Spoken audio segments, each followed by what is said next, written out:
Assalamu alaikum wa rahmatullahi ta'ala wa barakatuhu. So friends, barkamu da kasancewa a cikin wani sabon bidiyon yau. So a yau insha Allah a wannan bidiyon zan nuna mana yadda za mu yi mining na Metapop da kuma samun kyautar Bitcoins da kuma USDT a wannan mining app ɗin. So idan har wannan shine zuwanka channel namu da farko mai albarka, muna roƙo da ka danna mana subscribe, kai like wannan bidiyon, sannan ka danna ƙararrawar sanarwa domin sanar da kai da zarar mun ɗora sabon bidiyo. So ba tare da bata lokaci ba, mu je zuwa cikin bidiyon. So da farko za ka sauke application na Metapop a Play Store ko kuma App Store idan har kana amfani da wannan. So in ka zo wajen sign up nan za ka sa email ɗinka, password, sai ka sake sa password ɗinka dai again gashi nan. So za su tura ma OTP a email ɗinka, sai ka kwafa, sai ka zo ka saka OTP number ɗin a nan. So invitation code optional, wannan sai kana da ra'ayi ne za ka iya sakawa. So already ni yanzu ina da account a Metapop, yanzu zan yi login domin ku kalla yadda yake aiki. So yanzu bari ni login daga nan. So bari in saka information ɗina. So kuma yadda kuke gani zan yi login yanzu. So kamar yadda kuke gani gashi yanzu na yi login yanzu a cikin account ɗina. Gashi yanzu haka sun nuno mun you have 0.2 Metapop coins on claim. Yanzu zan yi claim ɗinsu, za su wato ainihin tara a cikin coins ɗin da nake da shi a wannan app ɗin. Claim. So kamar yadda kuke gani wannan shi ne interface na wannan site ɗin. Gashi anan bari in nuna muku bitcoins ɗin da suka bani.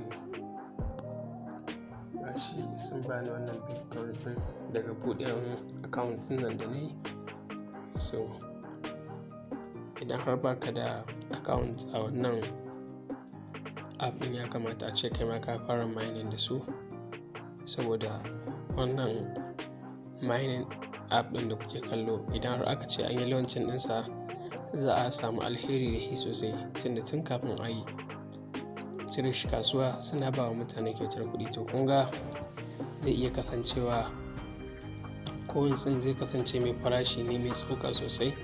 So bayan da kuke kalla a nan gashi nan reward na airdrop nan, duk bayan mintuna 30 ko awa ɗaya za ka iya claiming. Wannan shi na asalin coins na Metapop ɗin kenan.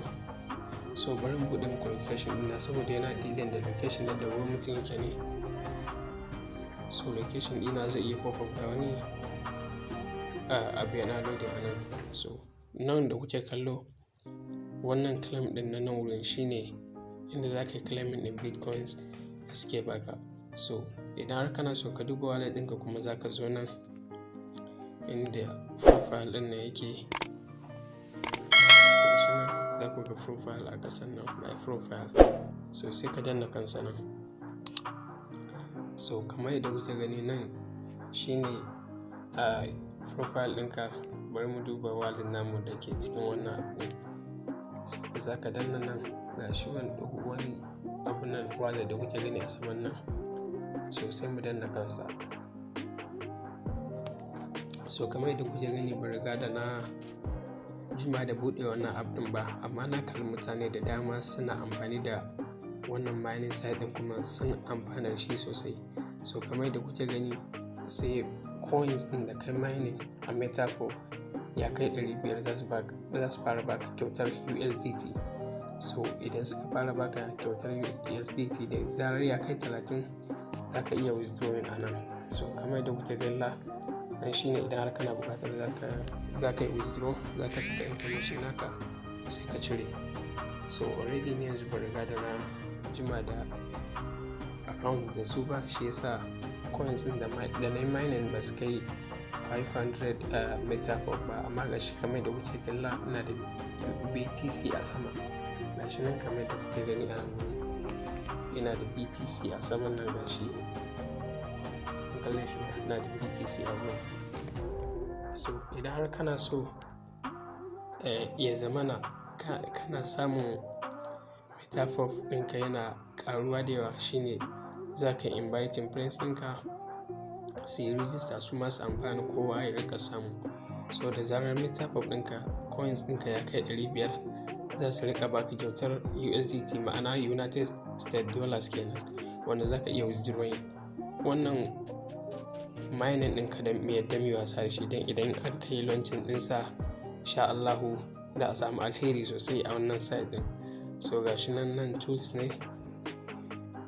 Idan har kana buƙatar wani participator a cikin wani abin su wanda zai iya ƙara maka gudun hash rate ɗinka, Metapop ɗinka ya ƙaru dai, to za ka iya yi participating. ga shi nan kana buƙata. So nan team, so idan ka inviting mutum a nan za ka kalla. Ni ba riga da na yi inviting kowa ba. Ga shi level 1 idan har ka inviting mutum, shi kuma idan wanda ka inviting ya fara mining za ka kalli wanda ya inviting ɗin a level 2. So idan har kana da buƙatar mining a wannan abin, akwai link a description na wannan bidiyon, sai ka shiga ka yi register da su, so kai ma ka fara mining domin ka amfana da wannan site ɗin. So idan har wannan bidiyon ka ji daɗin wannan bidiyon da na gabatar, ina so ka yi like a wannan bidiyon, ka yi subscribe a channel namu, ka danna ƙararrawar sanarwa domin samun sababbin videos ɗinmu da zarar mun ɗora. So wannan shine abin da nake son nuna mana a bidiyon mu na yau. Na gode, sai mun haɗu a bidiyo na gaba.